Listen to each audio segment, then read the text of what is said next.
Yana bir qiziq fakt, bu yerda bizga o'xshagan dividend solig'i bor, lekin dividend solig'i 500 funtgacha hech qanaqa soliq solinmaydi. 500 funtdan 50 ming funtgacha 8,5%, 50 mingdan 125 ming funtgacha diqqat qilamiz.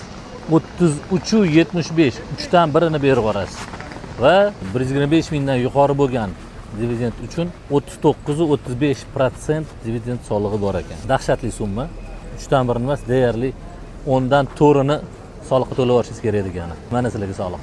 1 milliard foyda oladigan bo'lsak, O'zbekistonda 15% foyda solig'i, 5% dividend solig'i. Nari borsa 800 million tegadi.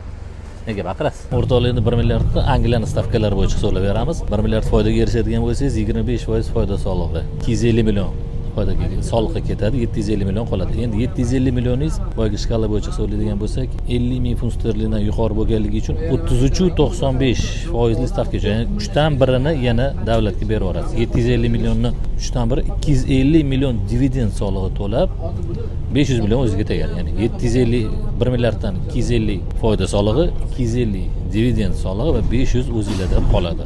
Mana farqi. O'zbekistonda 1 milliarddan 800 qoladi, bu yerda Angliyada 1 milliarddan 500 sizda qoladi.